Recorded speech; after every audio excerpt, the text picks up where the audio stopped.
Olá, estamos iniciando o programa Realidades, Direitos Humanos e Cidadania, o seu espaço privilegiado de críticas, debates sobre grandes temas sociais. Hoje a gente conversa sobre o quilombo, cultura e direitos. E para isso a gente convidou aqui o Gleidson Silva, que pertence à comunidade Xambá, e temos a presença também do Hildo Leal, que é historiador e também faz trabalhos ligados à comunidade Xambá.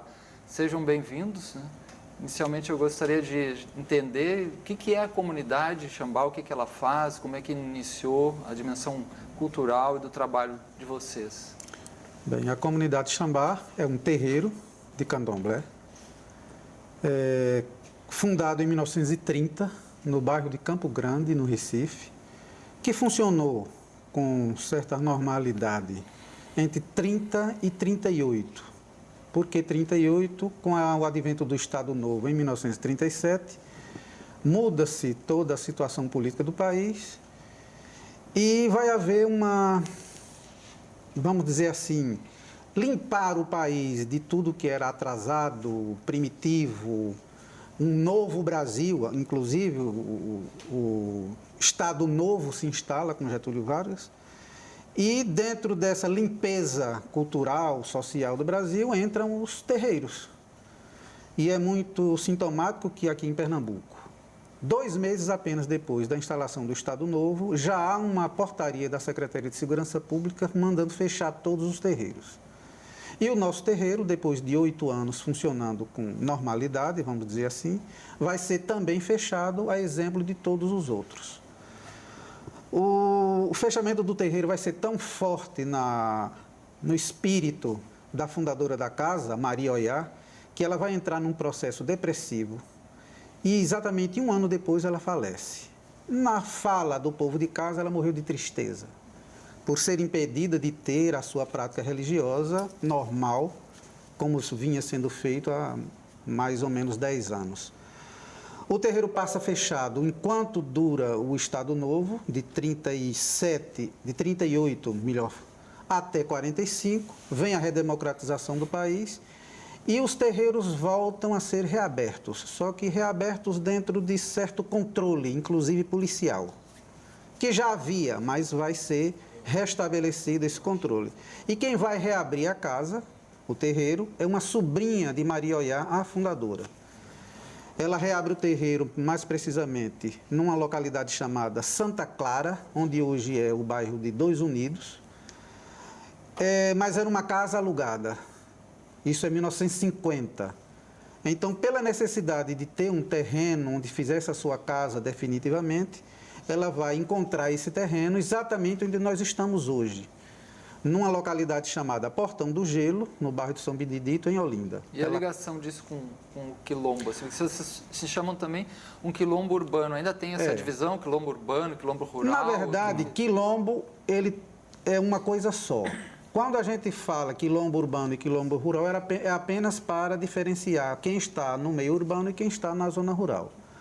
O nosso quilombo, o quilombo do Portão do Gelo, o nome da localidade onde nós estamos, ele vai ser criado, ele vai ser reconhecido em 2006 pelo governo federal, que, mais precisamente, pela Fundação Cultural Palmares, ligada ao Ministério da Cultura.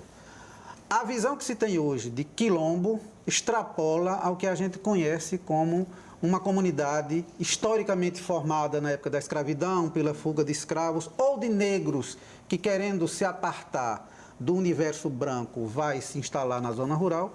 Então, quilombo é essa comunidade remanescente de quilombos, resultados da fuga de negros, mas hoje também se entende como qualquer comunidade de origem afro-brasileira que mantenha vivas no seu dia a dia, na sua vivência social e cultural, aspectos da cultura afro-brasileira. Nós nos encaixamos exatamente nisso. Qual é esse aspecto de cultura e de vivência africana ou afro-brasileira que a gente tem? A religião. Então, o que vai nos identificar como quilombo, como uma comunidade remanescente quilombola, é pertencermos a uma comunidade de terreiro que mantém viva uma tradição, uma religião que nos foi legada pelos africanos. Certo, então tem alguns fatores para a gente determinar o que é um quilombo e o quilombola, né? Porque tradicionalmente que muita gente pensa é assim, né? Essas comunidades né, remanescentes, que eram dos escravos na época da escravidão e que montavam, né, lugares que eles se refugiavam, moravam, Sim, né, sim. e que na verdade não eram só os descendentes de africanos, eram, né, juntou outros membros das comunidades brasileiras, que vocês podem até falar também, mas aí tem outras dimensões que também caracterizam, para ser identificado como um quilombo, essa dimensão religiosa, cultural, além da histórica propriamente, é isso? Porque entre as comunidades quilombolas que existem pelo Brasil toda, algumas são em centros urbanos, como é o nosso caso. Sim. Nós somos o terceiro quilombo do Brasil e o primeiro no Norte e Nordeste, em área urbana reconhecido. Existem anteriores ao nosso, um no Rio de Janeiro e outro em Porto Alegre. A maioria dos quilombos são em áreas rurais. Mas o fato da gente ser um quilombo urbano, a gente é classificado como uma comunidade remanescente quilombola, longe dessa perspectiva de comunidades formadas no tempo da escravidão. Essa visão mais ampla que o Ministério da Cultura tem. Comunidade remanescente quilombola é qualquer uma comunidade de origem afro-brasileira que mantenha viva aspectos da vivência africana no Brasil. Cultura, religião, arte, música, dança. Atrelado a outros elementos, como nessa formação, nessa chegada, não é, da Ialorixá de Mãe-Bio para o bairro do Portão do Gelo, ela também passa a trazer os seus irmãos e familiares para próximo do terreiro, praticantes também dessa religião, o que também vai ser um dos elementos que vai contar para essa caracterização de povos remanescentes quilombolas. Já que ali você tinha familiares espalhados e ela passou a reunir a partir da sua chegada ali, comprando os terrenos, adquirindo, e hoje praticamente você tem uma rua que é toda família. A rua ao qual hoje leva o nome da Ialorixá, Severina Paraíso da Silva.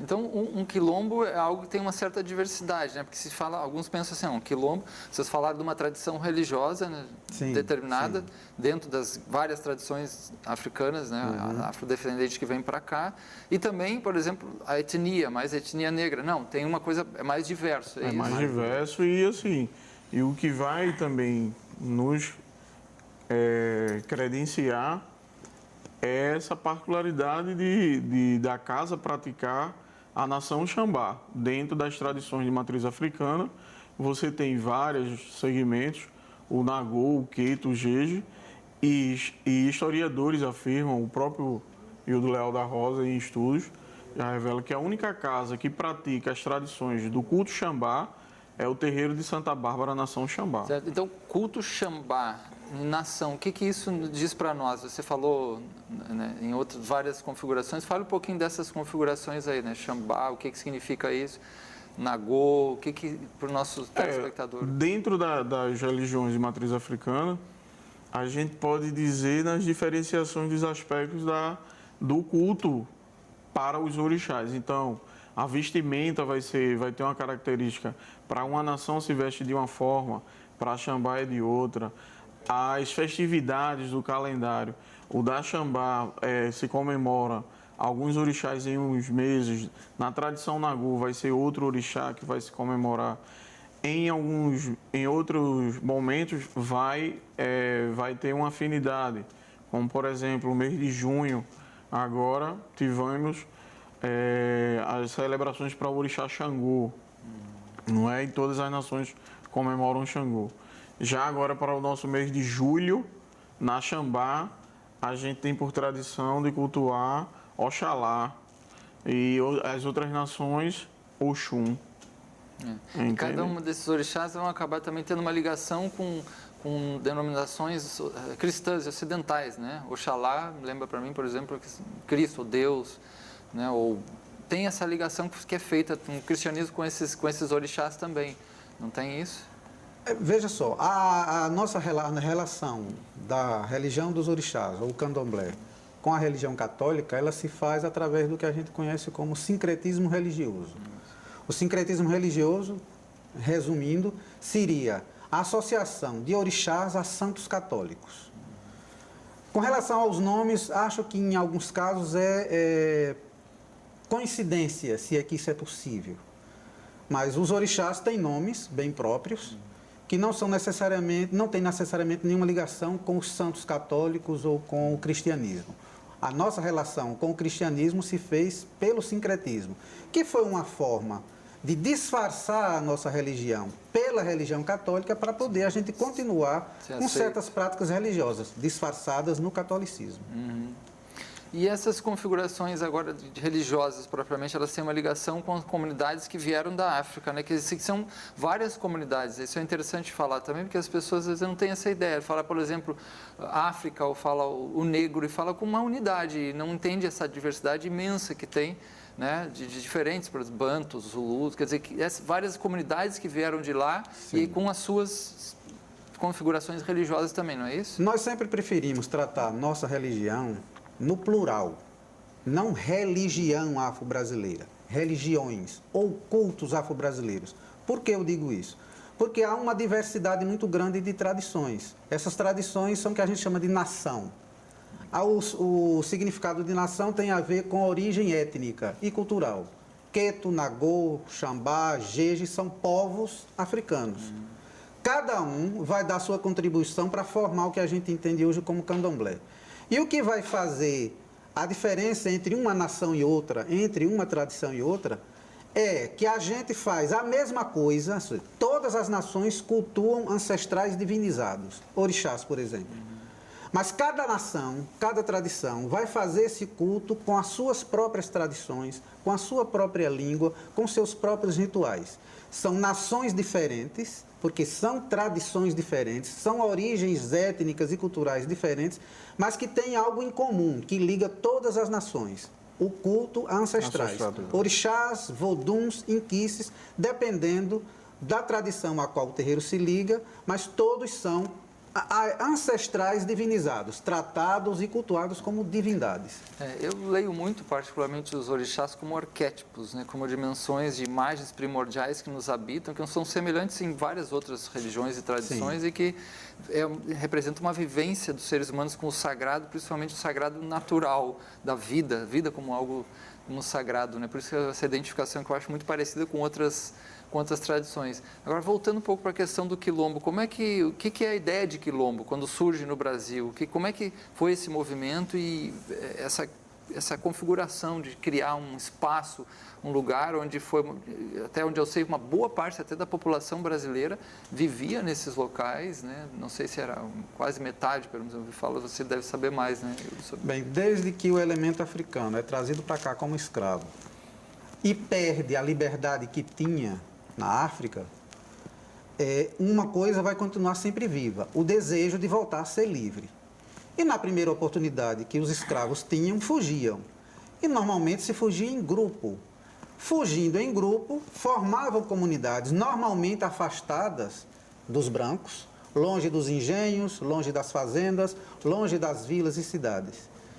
Daí o maior exemplo dessa fuga em massa, inclusive, que vai crescer durante a invasão holandesa, é a fuga dos negros para a Serra da Barriga, para formar o Quilombo dos Palmares, que na verdade não é o quilombo, é uma série de quilombos que formou esse chamado Grande Quilombo dos Palmares, que foi finalmente derrotado em 1695 com a morte de Zumbi, o seu último líder, mas que durante todo o período colonial, entrando pelo período imperial, os negros continuarão nessa ânsia de buscar liberdade e sempre formando comunidades longe das comunidades brancas. Quanto mais longe, melhor, para ser difícil de ser recapturado.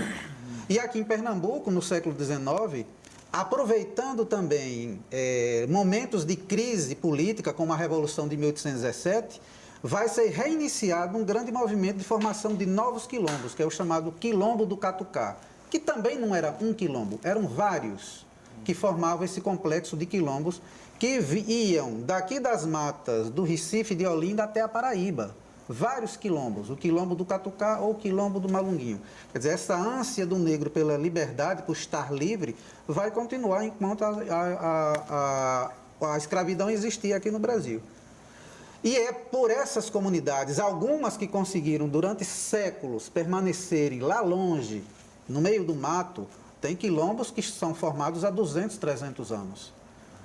Então isso vai ser, logicamente, talvez como uma forma de reparar a grande injustiça que foi a escravidão, reconhecer essas comunidades, a sua identidade de comunidade afro-brasileira e que o governo, nesses últimos tempos, está procurando amparar, reconhecendo por um título de comunidade quilombola, como é o nosso caso, mas cada comunidade tem sua própria história. Se a origem dos primeiros quilombos foi a fuga de escravos, os quilombos hoje são essas comunidades, mas também são outras comunidades que vão se formar pela resistência de outras formas. Não necessariamente pela luta pela liberdade, como no passado, mas pela luta pela liberdade de ter a sua própria religião, os terreiros, ou de ter o seu local de habitação, muitas vezes décadas ou séculos no mesmo lugar, é garantir direitos, garantir um lugar seu para viver com um título, garantir a liberdade de culto, a liberdade de ter a sua própria religião e garantir a liberdade de forma geral. Você falou em zumbi, né? O famoso zumbi, que muita gente até não estuda nas escolas, não conhece, né? A palavra às vezes é até negativa para algumas pessoas, né? Mas a gente sabe que é o grande zumbi, né? Dos Palmares, né? Antes do intervalo de um minutinho, o que é o zumbi? Quem é basicamente essa liderança?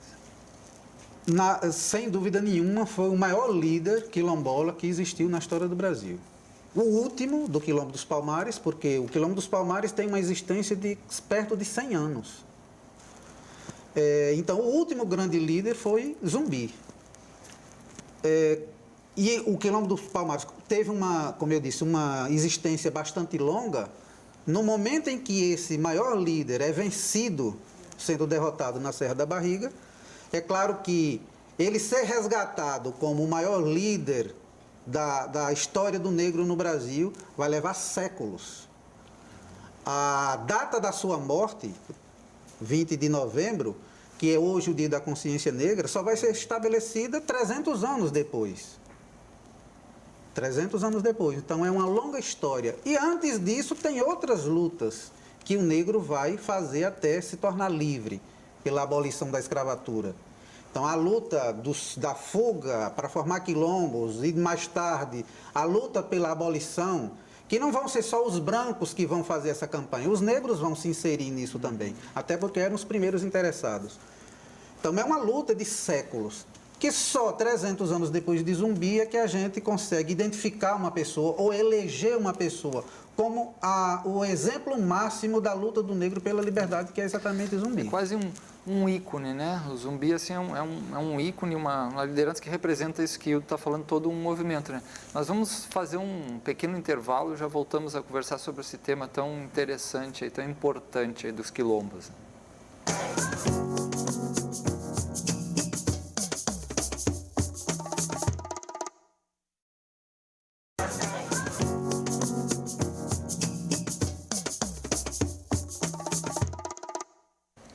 Hoje nós estamos conversando sobre o tema Quilombo, Cultura e Direitos, e temos aqui a presença do Gleidson Silva, que é bacharel em Direito e pertence à comunidade Xambá, e temos também o Wildo Leal, que é historiador, também ligado à comunidade Xambá.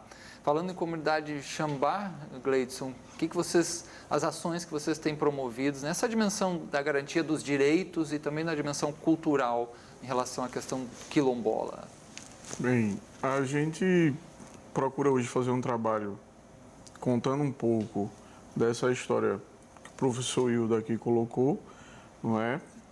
Para os mais jovens, para a juventude. Então, através das ações que hoje a gente desempenha dentro do Centro Cultural Bongá, Nação Xambá, que a comunidade tem, passou a ter a partir de 2015, finalzinho de 2016. Então, através um espaço de biblioteca, a gente procura aí uma biblioteca, dar a ela uma característica de sempre valorizar a história do negro, contar essas histórias, ler, estudar, pesquisar através disso aí, para que a gente possa ir fortalecendo essa identidade, para que os mais novos comecem a conhecer histórias como essa, que muitas vezes na escola passa despercebido, né? E através de ações que a gente vai colocando e eu diria que fortalecendo as ações deixadas por Mãe Bio, por minha avó, tia Luísa e as outras que por ali passaram, através das festas de carnaval, não é? O fortalecimento das ações sociais dentro da comunidade, através de campanhas de vacinação, de ações da saúde, de cuidar da saúde da população naquela comunidade, o que hoje a gente procura manter de uma forma através das políticas ao qual estão disponíveis, a gente vai tentando acessar através do Ministério da Cultura, CEPI, para que possa desenvolver essas ações dentro da comunidade. O Wildo falou antes sobre a perseguição que os terreiros sofreram, também próprios quilombos sofreram isso há muitos, né, séculos. Essa perseguição sofrida em outros tempos, né, no estado de exceção, na ditadura, Vargas, etc., vocês veem alguma semelhança do que tem ocorrido em alguns lugares do Brasil nos últimos anos, uma perseguição de preconceito e, por exemplo, religioso mesmo também, e até com algumas ações políticas e ataques mesmo a terreiros? Vocês sentem alguma ameaça nesse sentido ou isso é uma coisa que a gente está aumentando muito o problema? O negro no Brasil, em todos os aspectos, mas sobretudo no religioso, sempre sofreu de intolerância. No caso, a nossa religião vai ser pouco tolerada ou nenhuma tolerância por parte da própria igreja, por parte do Estado, por parte da medicina, por parte dos intelectuais e da polícia, né? Então, a nossa história de perseguição, de intolerância é muito forte. Hoje, a gente vive uma situação um pouco diferente. E o grande diferencial é conhecimento, é saber. Se no passado, e as nossas comunidades são originadas da camada mais baixa da nossa sociedade, em termos econômicos, sociais, educacionais, hoje a gente já pode dizer, com todas as letras, que na comunidade Xambá nós temos muita gente já formada na universidade. Temos como membros da nossa comunidade religiosa mestres e doutores em história, em música, em antropologia, coisa que no passado a nossa comunidade começou com pessoas talvez, na maioria, analfabetas e pouca gente alfabetizada. Eu sempre faço essa memória. Na primeira geração, na geração da fundadora da casa, ninguém chegou à universidade. Na segunda geração, uma única pessoa chegou à universidade. Está vivo, é um professor, tio de Gleidson. Na terceira geração, talvez umas 3 ou 4 pessoas tenham chegado à universidade. E na quarta geração, que é a geração de Gleidson, só advogados na nossa rua, membros da nossa comunidade, nós temos 3. E volto a dizer, doutores e mestres em várias áreas do conhecimento também fazem parte da nossa comunidade. Se no passado éramos comunidades de analfabetos ou de gente desinformada, hoje a gente já tem mais informação. No passado, qualquer pessoa chegava e nos dizia: não faz isso, não toque, não faça festa, não pratique sua religião, porque a lei diz que não pode. E a gente não tinha argumento nenhum, porque ninguém conhecia de leis, ninguém sabia os seus direitos nem os seus deveres. Hoje a gente sabe. Há uma intolerância hoje, que infelizmente é por parte de alguns grupos religiosos, que a gente tem sentido. Ainda, espero que não aconteça, nenhum conflito, mas há um mal-estar constante com relação à nossa religião. O próprio nome da nossa tradição religiosa, Xambá, ter sido dado a um terminal de transporte, um terminal integrado, causou muitos problemas. E quando as pessoas tinham queixas e continuam tendo queixas com relação a esse sistema de transporte, a culpa sempre recai sobre nós. Um terminal com um nome desse, um terminal que é o nome de um terreiro de macumba, ou se referia a gente ou as pessoas na nossa casa como macumbeiros, como negro safado. Meu pai mesmo, eu já ouvi alguém comentando: o que é Xambá? E outra responde: Xambá é um terreiro do negro safado que tem ali atrás. O negro safado ali atrás é o nosso pai de santo, tio dele. Quer dizer, esse tipo de coisa que a gente é obrigado a ouvir. E se você for retrucar certas coisas, você vai ter conflitos a toda hora. Então, certas facções ou certas denominações religiosas mais modernas, intolerantes, têm tomado a gente como alvo. Ainda não aconteceu nenhum grave incidente, espero que não aconteça, mas a gente sente isso até no ar. Uma situação difícil. Eu olho para essas Difícil. pessoas assim passando por um sofrimento, por uma neurose que se torna em agressão, em violência, em dificuldade de lidar com o que é diferente. É terrível, Sim. né? Uma situação dolorosa ver isso, né? E perder uma visão mínima do ser humano de abertura das coisas. É exatamente né? esse ponto. A incapacidade que algumas pessoas estão desenvolvendo ultimamente de não conseguir reconhecer o outro como diferente e com direito a ser diferente. Ter uma religião diferente, ter uma posição política diferente, ter um jeito diferente de viver. É o que quase vai- uma doença. E vai quebrar, né, com todo esse nosso caldeirão cultural de diversidade, né? Onde a gente tem o negro, por toda a sua história, né? Pavimentou toda uma nossa cultura. Então, através do carnaval, da música, da dança, não é? De toda uma diversidade, e aí de vários credos. E quando o professor Hildo levanta essa questão, são fatores a se preocupar, não é? A gente possui os instrumentos jurídicos, no arcabouço jurídico, já para se resguardar e para fazer a nossa defesa, né? Está na nossa Constituição e a gente tem amparo em outras leis infraconstitucionais que garantem a prática da nossa liberdade religiosa, daquilo que se deseja, o que se quer professar a sua fé. Né? O Quilombo dos Palmares, né? Uma coisa muito famosa no Brasil, muito conhecida, né? Vamos falar um pouquinho assim do que era, um pouco o que é o Quilombo dos Palmares, assim, a organização, o que foi isso? Existe até um filme, né, muito interessante que também com esse nome já há muitos anos, Quilombo dos Palmares, né, que conta também essa luta e o ataque também ao quilombo, na verdade vários quilombos, como você colocou, Uma né? rede de Uma quilombos. rede, né? Uma Como é rede que de era quilombos. isso?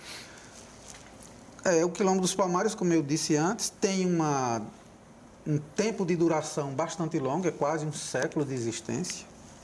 É a maior resistência histórica do negro no Brasil. Eles conseguiram formar uma comunidade bastante sólida e muito aberta. É tanto que, dentre os habitantes de Palmares, existiam muitos índios e até brancos. E é uma comunidade tão aberta, tão diferenciada, que até lideranças femininas vão existir ali. Dizem, aí há uma série de estudos históricos sobre o Quilombo dos Palmares, mas dizem que o próprio Zumbi termina sendo traído por alguém da comunidade, que facilita ou teria mostrado o caminho mais rápido, mais fácil e menos visível para se chegar até o alto da Serra da Barriga e finalmente destruir o Quilombo.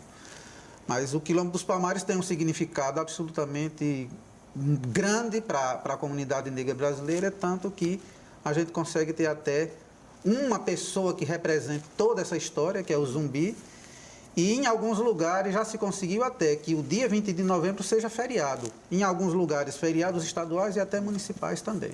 Quer dizer que eram locais que tinham uma certa autonomia, assim, Sim, da sua sim. produção, da sua manutenção, da sua vida social, organização social, como Sem é que dúvida, as sem relações dúvida. se controlavam, Era um território tão grande que englobava o que hoje é parte da zona da Mata Sul pernambucana e entra para o atual estado de Alagoas. Um quilombo formado por várias comunidades, que normalmente eram chamadas de mucambos. Mucambo. Então, vários mucambos que formavam um quilombo. Então, é um território bastante grande. Se a gente for ver a documentação histórica desse período, são décadas de tentativas do governo português de destruir Palmares. São inúmeras expedições feitas para destruir Palmares. E, como eu disse, o grande momento de fortalecimento do quilombo vai desde a invasão holandesa, porque há uma fuga em massa de escravos, e essa fuga vai sendo cada vez aumentada, tanto que até o final do século XVII a comunidade está lá, resistindo aos inúmeros ataques, às inúmeras investidas das tropas portuguesas para destruí-lo. Até que finalmente eles conseguem chegar lá, Domingos Jorge Velho, que é contratado exatamente para tentar debelar e consegue debelar, consegue destruir o quilombo. Destruir totalmente não, porque a gente sabe que há ainda comunidades que são remanescentes de Palmares. O quilombo do Castanhinho, aqui em Garanhuns, é tido como tendo sido formado, a sua origem é de negros que conseguiram escapar de Palmares. Olha aí. E assim outras comunidades também. E o que vai sobreviver ao longo da história, na verdade, vai ser o espírito de liberdade que reinava ali em Palmares. É tanto que, enquanto dura a escravidão no Brasil, vai haver sempre quilombo aparecendo por todo o Brasil. E vocês têm uma ideia de quantos são em Pernambuco, no Brasil? Tem uma quantidade, aumentou, diminuiu? Como é que é essa questão dos quilombos no Brasil, em Pernambuco? Olha, atualmente, assim, verificando os dados da Fundação Cultural Palmares, não é, que ela faz a certificação dessas áreas e a titulação é através do INCRA, da terra, quando você passa a ter o título de posse. E que é um título coletivo, não é isso? Que não é um título, assim, título coletivo. para privado, para cada um. Ninguém título. recebe uma gleba. O território do quilombo é comunitário. Interessante e aí isso, você né? tem as implicações jurídicas de não ser poder vender aquela terra depois da titulação, né? E aí a Fundação Cultural Palmares, ela coloca atualmente certificado no Brasil 2.097 áreas remanescentes de quilombo. Em Pernambuco, a gente alcança o número de 159 áreas. Mas todos estão estruturados? Bem, Estão em processo ainda de em processo, reconhecimento? certificado pela Fundação Cultural Estão Palmares. certificados em torno de 150 em Pernambuco 159. e 159 Em todo o Brasil, 2.097 em todo o Brasil. Então são muitos, né? São muitos.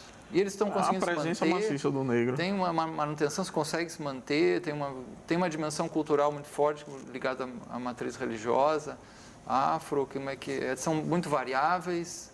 Muito variáveis. Muito variáveis. Há comunidades, inclusive, que têm talvez até maioria evangélica em determinados lugares. Acredito que a maioria, a exemplo de boa parte da população brasileira, pratica várias vertentes religiosas ao mesmo tempo. Então, catolicismo com alguma coisa de origem africana, catolicismo com coisas da cultura indígena, que também se mistura. E há evangélicos também em muitos lugares. O interessante é que, eu não sei se eu estou errado, mas nem sempre a titulação como comunidade remanescente quilombola já garante, no mesmo momento, a posse da terra. A posse da terra é uma coisa mais complicada. Toda a questão de disputa, muitas E vezes. no caso das comunidades rurais, isso é mais grave porque as comunidades na zona rural têm absoluta dependência pela terra. Eles tiram o sustento da terra. No nosso caso, Quilombo do Portão do Gelo, comunidade de Xambá, a gente tem o título, mas a gente não é proprietário do território demarcado. A gente só é proprietário do terreno das nossas casas. Porque o bairro todo cresceu em volta da nossa comunidade. A maioria esmagadora dessa população não tem absolutamente nada a ver com a nossa história nem com a nossa prática religiosa. Então, nós temos o título de comunidade quilombola, dado pelo governo federal. Temos um território demarcado por lei municipal, mas é para ter reconhecimento estadual e municipal. Temos um território demarcado, mas esse território não é nosso, não é nossa propriedade. É apenas para que a nossa comunidade tenha um território que possa ser beneficiado pelas políticas voltadas para comunidades quilombolas. Mas qualquer morador desse perímetro pode reivindicar para si também o título de quilombola. O título não, a condição de quilombola. Porque para além da nossa comunidade religiosa, nós que somos do terreiro Xambá, da comunidade religiosa de Xambá, a gente se considera quilombola, de fato e de direito. Os outros vizinhos, as outras pessoas que moram nesse território, podem também se considerar assim. Embora a gente tenha certeza de que a maioria não quer nem saber disso. Aliás, só quer saber de se identificar com a nossa comunidade, com o quilombo, quando tem benesses a receber. Calçamento de rua, saneamento, As próprias Uma ações. série de ações que os governos De municipal, saúde. estadual e federal podem exercer dentro desses territórios quilombolas, todo mundo gosta de ter esses benefícios também, embora nem se considerem quilombolas. Isso sempre um desafio, né, Gleidson? Acho que essa coisa da vida comunitária, como é que é para vocês lá isso, assim, essa condição comunitária, esse fortalecimento comunitário diante, às vezes, dessas dimensões, ou também de preconceito, ou de unir a comunidade em torno do... A gente busca, através, como eu falei, dessas ações do Centro Cultural, de lá desenvolver, né, atividades, a própria prática de danças afro, oficinas de percussão, aulas de teatro, de capoeira, que acontece, e aí a gente passa a inserir, aberto ao público, né, para toda a comunidade. São oficinas gratuitas, não se cobra para isso. É uma forma da gente estar integrado com a comunidade. E tem aqueles momentos, o ponto alto que, quando a gente desenvolve as atividades do carnaval, uma vez que a partir de 2007, com a titulação que veio de Quilombo em 2006, a gente passou a ter um polo carnavalesco, que é o Polo Afro Nação Xambá, da cidade do município de Olinda. O Polo Afro do Carnaval de Olinda funciona dentro da comunidade Xambá, onde todas as tradições vão por ali passar, maracatus, caboclinho, afoxés, escolas de samba, não é? E aí é onde a comunidade se aproxima mais, as pessoas vêm vivenciar essa cultura que vem desde o tempo de Mãe Bio, que as grandes agremiações de Pernambuco passavam ali para reverenciar aquele Arolixá. Pronto, temos que falar também dessa questão importante aí, que é o reconhecimento, né, legal, foi feito aí na época do governo Lula, né, em relação aos quilombos, né, e a questão desse reconhecimento da titularidade, da cultura e tudo mais. Mas vamos fazer um pequeno intervalo e voltamos aqui logo a logo a discutir esse tema.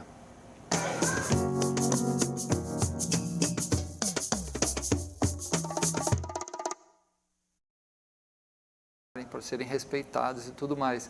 Então, Hildo falava sobre essa dimensão, né, na cultura, a importância da cultura, do resgate cultural, que é uma das coisas que caracteriza, não apenas a dimensão da terra, né? Como é que é? Há propriamente uma cultura quilombola, tem uma diversidade cultural, mas tem alguns tons mais importantes dessa manutenção, dessa reprodução cultural, da vivência cultural que caracteriza os quilombos? É claro que no universo de 2 milhares de comunidades remanescentes quilombolas reconhecidas no Brasil todo, há uma diversidade em aspectos culturais muito grandes, para além do fato de que se localizam em regiões diferentes, com geografia diferente, com tradições diferentes.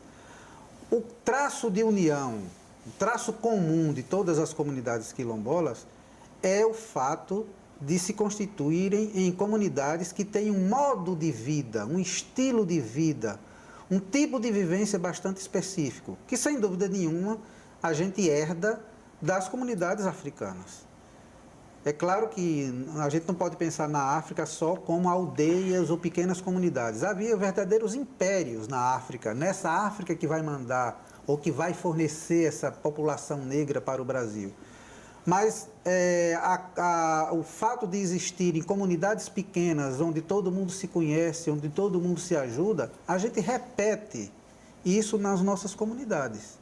Então, viver em comunidade, o grande elo de ligação entre todas as comunidades quilombolas. É claro que nessas comunidades, tão diversas são, há práticas religiosas diferentes. Católicos, evangélicos, gente de terreiro, há em várias comunidades.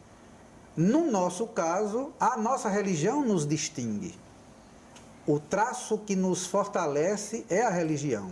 A religião e outras, vamos dizer, outros desdobramentos da nossa religião, que é a música. A gente, na nossa comunidade, na comunidade de Xambá, há 2 vertentes musicais bastante distintas. É aí que entra a questão da importância do coco, por exemplo. A música religiosa, por um lado, que faz parte da nossa vivência de cultuar os orixás. A música de terreiro. A música de terreiro, a música que se faz para o orixá. E há, na nossa comunidade, o coco de roda, que é uma música de fruição. de diversão, que na nossa comunidade está presente desde o início do terreiro, lá na década de 30. E que em 1965, no dia do seu aniversário, Mãe Bio estabelece o coco de roda como sendo a festa do seu aniversário, que a gente vem repetindo nos últimos 52 anos. E como é que é essa festa aí? Uma festa aberta, uma festa que... Qual é o dia específico dessa festa? E me diz também se tem outros dias que há outras festividades abertas para... Bem, a festa acontece sempre, né, no dia 29 de junho, que era a data do dia do aniversário de Mãe Bio. Ela nasceu em 29 de junho de 1914. A partir de 1965, ela adota o coco como sendo o dia para se comemorar o seu aniversário. E aí, de lá para cá, a gente ganha, vamos dizer assim, uma visibilidade através da questão do Grupo Bongá, que é um grupo da comunidade, onde hoje já visitaram mais de 30 países aí afora, levando a nossa cultura, levando essa batida do coco da Xambá, que é um diferencial, porque a gente vai...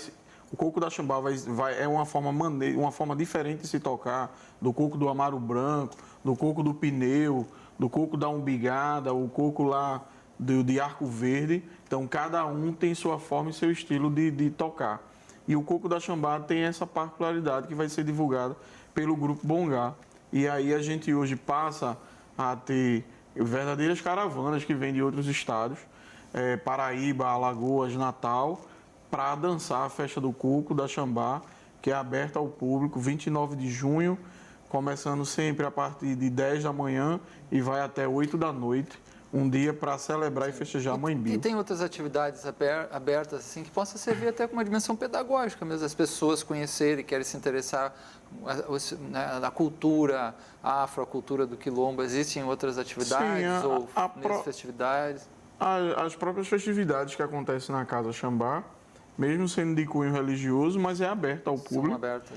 É sempre, normalmente, no último domingo de cada mês, a partir das 16 horas e até as 20 horas. É aberta ao público, tá?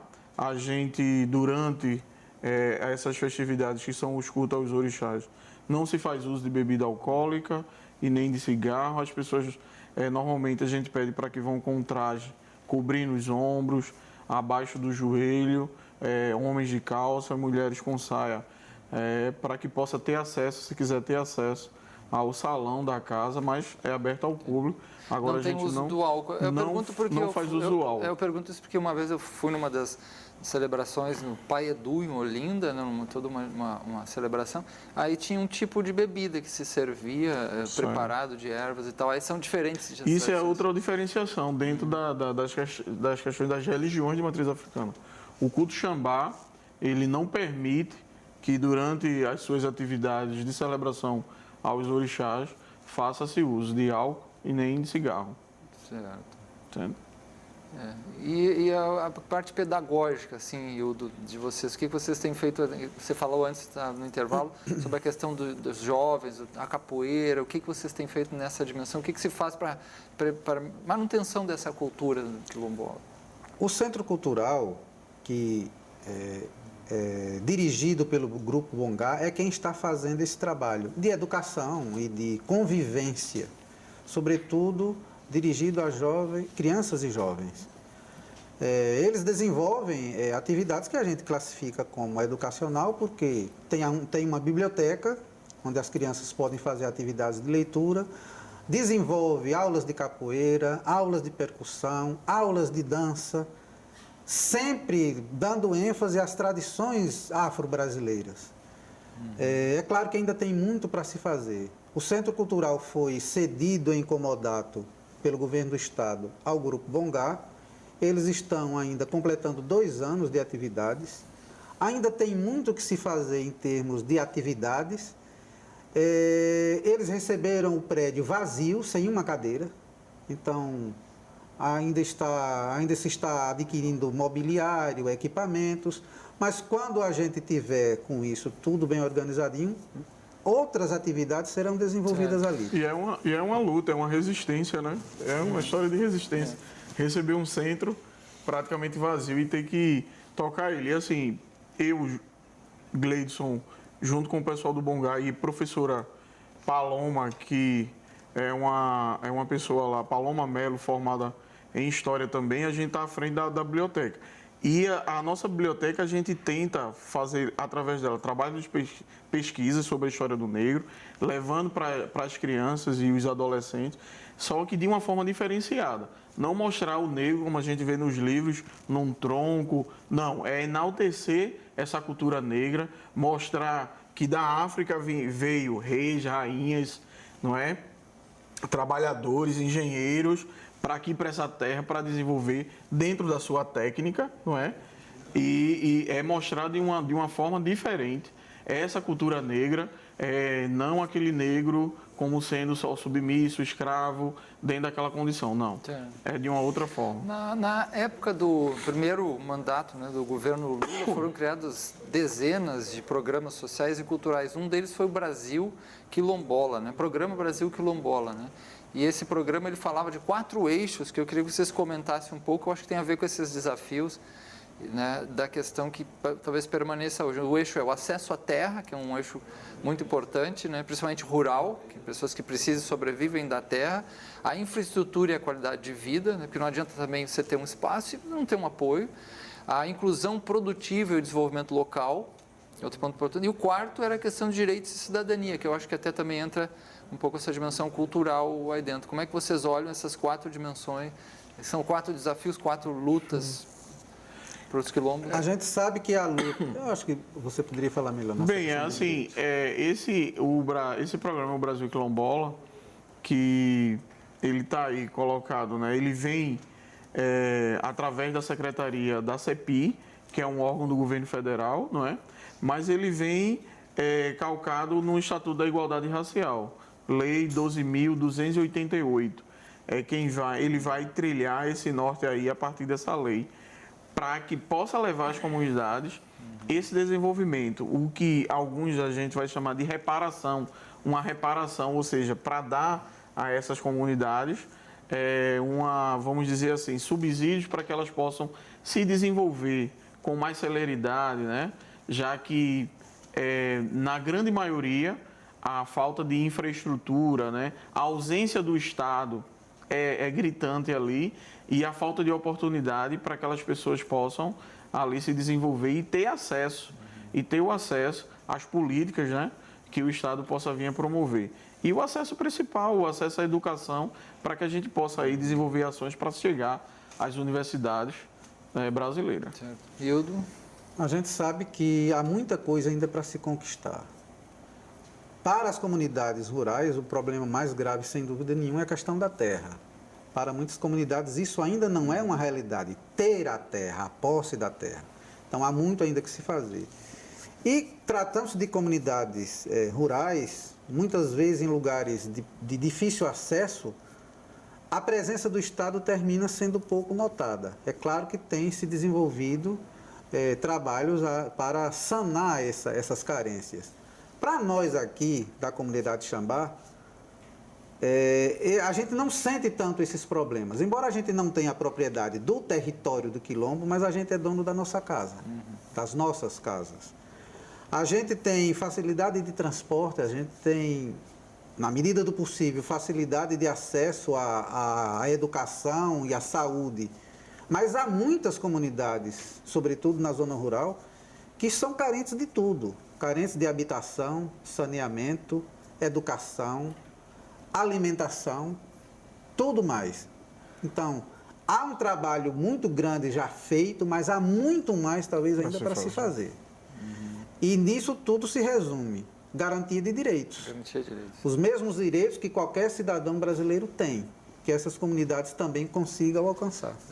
E vocês, vamos sonhar um pouco aqui no nosso programa, a gente sempre sonha e projeta um futuro melhor nesses vários temas. O que vocês desejam, o que vocês mais desejam para essas comunidades, para os quilombos, para os de vocês e para os do Brasil? Vocês sonham o que seria o ideal, uma política melhor, ideal, o que seria aí para isso florescer, com a vida florescer aí?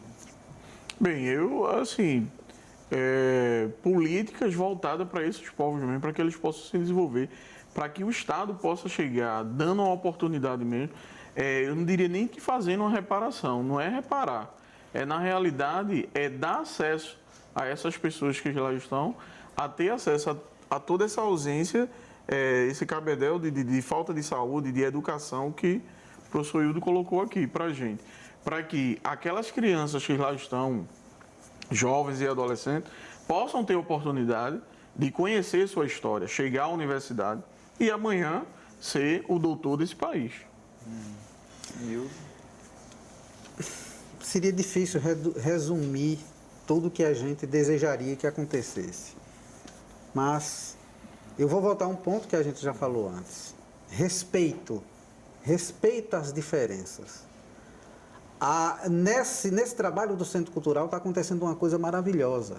No mesmo ambiente, fazendo as mesmas atividades, convivem crianças que não pertencem à nossa comunidade religiosa.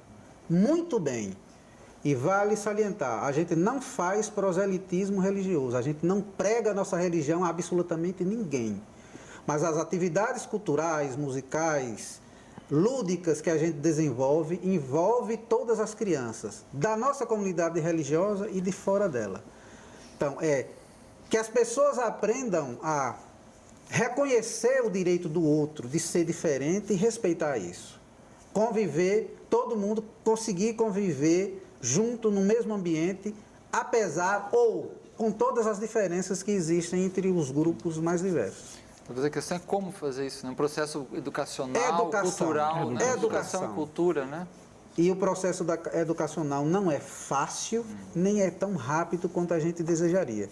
Mas a gente espera que, fazendo com que crianças e adolescentes convivam juntos, no mesmo ambiente, se respeitando, respeitando suas diferenças, talvez na próxima geração a gente tenha uma situação melhor.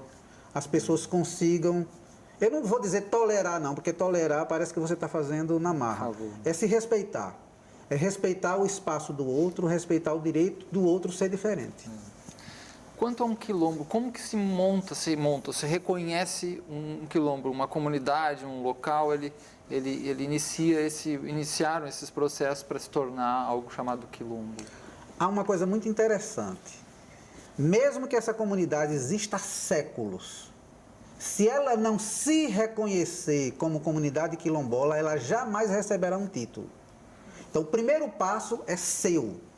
Você que é de uma comunidade de negros, uma comunidade de pessoas de origem afro-brasileira que vivem junto há décadas, há séculos, numa convivência comunitária. É se reconhecer como comunidade.